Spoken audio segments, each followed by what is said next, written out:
మీరు ఎలాంటి బిజినెస్ చేస్తున్నా ఏఐ టూల్స్ ద్వారా మీ బిజినెస్ ని డబుల్ చేసుకోవచ్చు. జస్ట్ 49 రూపీస్కే AI tool. Hello everyone, I'm Anitha, your English trainer for today. English అనగానే మనకు కొన్ని కాన్సెప్ట్స్లలో చాలా డౌట్స్ ఉంటాయి కదా. అందులో ఒక కాన్సెప్ట్ ఏంటంటే విల్కి విల్ బీకి మధ్య డిఫరెన్స్ ఏంటి అని నా ప్రతి ఒక్క క్లాస్లోనూ నేను ఎక్స్ప్లెయిన్ చేసిన కాన్సెప్ట్ అనమాట. అంటే అంతమందికి డౌట్స్ ఉంటాయి. సో ఒక 5 minutes మీరు మీ టైంని ఇన్వెస్ట్ చేశారంటే కనుక I clarify it today. Will be.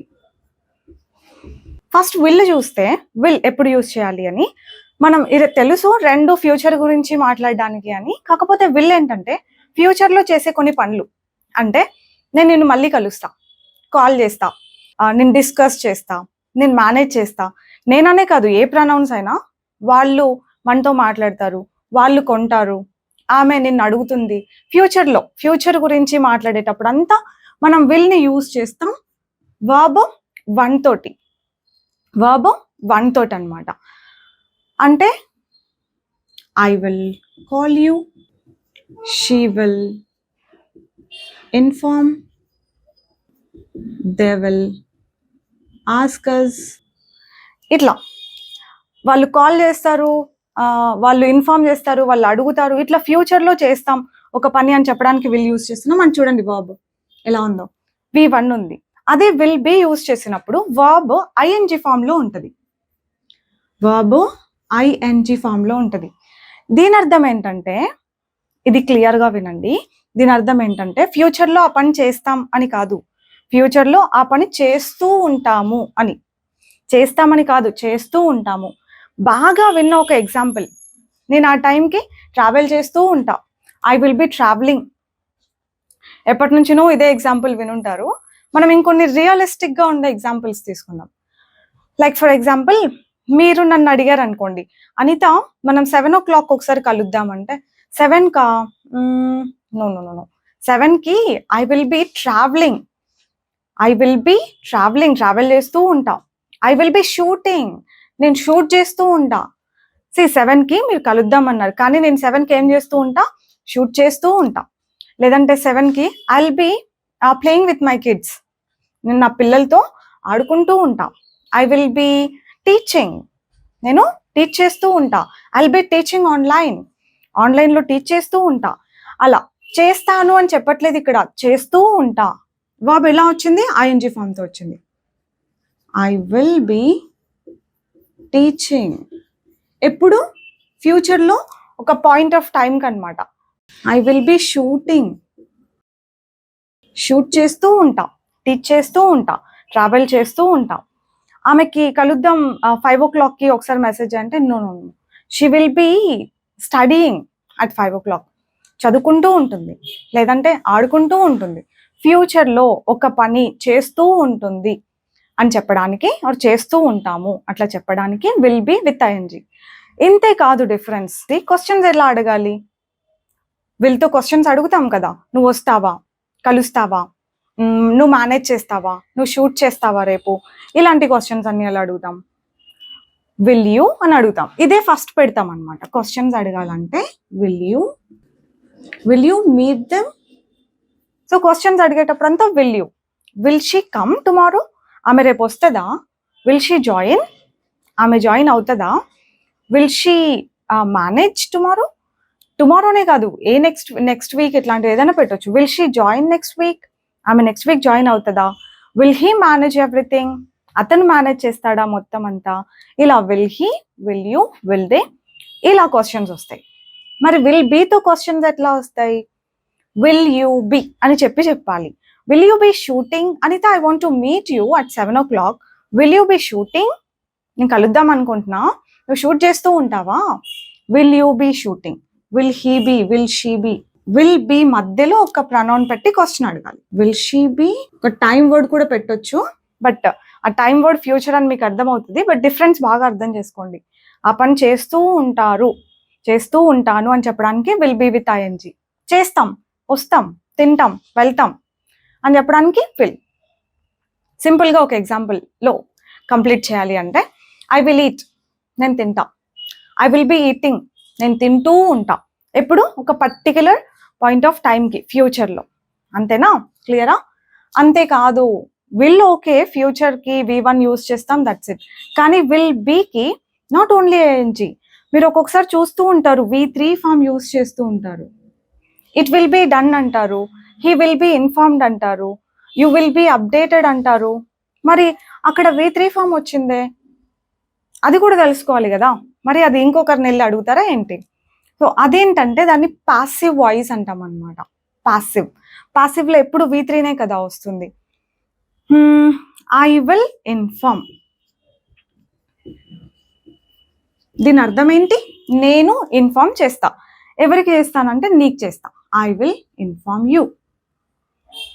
ఇలా నేను ఇన్ఫార్మ్ చేస్తానను, వాళ్ళు చేస్తారు, ఆర్ ఆమె చేస్తుంది, అతను చేస్తాడు, ఇలా కాకుండా నీకు ఇన్ఫార్మ్ చేస్తాం, లేదంటే నువ్వు ఇన్ఫార్మ్ చేయబడతావు అని చెప్పడానికి you will be informed. You will be informed. నేను టికెట్లు బుక్ చేస్తా అని చెప్పాలి. I will book the tickets అంట. అతను బుక్ చేస్తాడు, he will book the tickets. ఆమె బుక్ చేస్తుంది, she will book the tickets. అట్లా అతను, ఆమె, వాళ్ళు, వీళ్ళు చేస్తారు అని కాకుండా టికెట్స్ బుక్ అవుతాయి, లేదంటే అచ్చు తెలుగులో చెప్పాలంటే టికెట్స్ బుక్ అవ్వబడతాయి అని చెప్పాలి. అప్పుడు the tickets will be booked. The tickets will be booked. So ఇప్పుడు ఏంటి? విల్ బి తర్వాత ఏ వర్బ్ వస్తుంది? V3. విల్ బి తర్వాత ఐఎన్జీ ఫామ్ వచ్చే సిచ్యువేషన్స్ ఉంటాయి, విల్ బి తర్వాత V3 ఫామ్ వచ్చే సిచ్యువేషన్స్ కూడా ఉంటాయి. అంతేనా?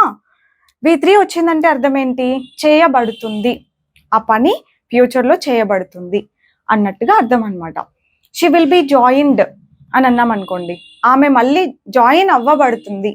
She will be joined later అని ఉంటే ఆమె జాయిన్ అవ్వబడుతుంది. She will be joined later, ఆమె మళ్ళీ జాయిన్ అవ్వబడుతుంది. షీ విల్ బి జాయినింగ్ అంటే ఆమె జాయిన్ అవుతూ ఉంటుంది అని అర్థం. She'll be joining after some time అన్నాం అనుకోండి, ఆమె జాయిన్ అవుతూ ఉంటుంది తర్వాత అన్నట్టు. ఇక్కడ జాయిన్ అవ్వబడుతుంది అంటే బై సమ్వన్, వేరే వాళ్ళ చేత. అందుకే విల్ బి తర్వాత ఇది పెట్టాలా లేకపోతే ఇది పెట్టాలా అని చూసుకోండి కొంచెం బాగా. ఓకేనా? V3 ఫామ్ వస్తుంది, ఐఎన్జీ ఫామ్ వస్తుంది, అంతేనా? విల్ బీని ఇంకా వేరే సిచ్యువేషన్స్లలో కూడా యూజ్ చేస్తాము. ఫ్యూచరే వేరే వేరే సినారియోస్ అనమాట, అవి కూడా తెలుసుకుందాం. ఫ్యూచర్లో మనం ఎక్కడ ఉంటాం, ఎవరైనా ఫ్యూచర్లో ఎక్కడ ఉంటాం అని చెప్పడానికి కూడా మనం ఈ విల్ బీనే వాడతాం. అంటే ఇప్పుడు నేను మా ఇంట్లో ఉన్నా, ఐఎమ్ అట్ హోమ్. నేను ఇప్పుడు ఇంట్లో ఉన్నా, I am at home. Evening నేను మా ఇన్స్టిట్యూట్లో ఉంటా, క్లాసెస్ ఉంటాయి కదా, సో ఇన్స్టిట్యూట్లో ఉంటా నేను. I will be at the institute. I'll be at the institute, నేను ఇన్స్టిట్యూట్లో ఉంటా. ఇది ఎప్పుడు? ఫ్యూచర్లో నేను అట్ 5 o'clock అట్లా నేను టైం కూడా చెప్పొచ్చు. I'll be at the institute at 5 PM. 5 PMకి నేను ఇన్స్టిట్యూట్లో ఉంటా. అంటే ఫ్యూచర్లో ఎవరైనా ఎక్కడ ఉంటారు అని చెప్పడానికి కూడా మనం విల్ బీ యూజ్ చేసి ఒక ప్లేస్ పేరు చెప్తాం. Okay, this is one more usage అనమాట. ఇంకొకటి కూడా ఉంది, అడ్జెక్టివ్స్. అడ్జెక్టివ్స్ అంటే ఏంటి మనం మళ్ళీ చూద్దాం. మీకు ఒకవేళ కొంచెం నాలెడ్జ్ ఉన్నా కూడా అర్థమైపోతుంది. అడ్జెక్టివ్స్ అంటే ఇప్పుడు నేను ఎట్లున్నా అంటే, ఇప్పుడు ఎట్లున్నా కొంచెం టైర్డ్గా ఉన్నా, చాలాసేపటి నుంచి మాట్లాడుతున్నా కదా. ఐ యామ్ టయర్డ్గా ఉన్నా. అనిత 8 o'clockకి మనం బయటకు వెళ్దామంటే 8కా, అమ్మో నా వల్ల కాదు, ఐ విల్ బీ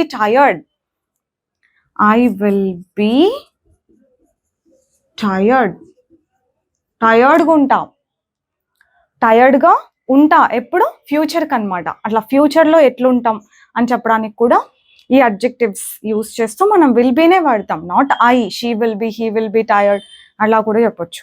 ఇంకో ఎగ్జాంపుల్ ఈ అడ్జెక్టివ్స్కి, ఆమె ఇప్పుడు నార్మల్గానే ఉంది, షీఈస్ నార్మల్. కొంచెం సేపుకి రిజల్ట్ వచ్చిన తర్వాత ఫుల్ హ్యాపీగా ఉంటుంది, మంచిగా రాసింది ఎగ్జామ్స్, రిజల్ట్ వస్తే ఫుల్ హ్యాపీగా ఉంటుంది.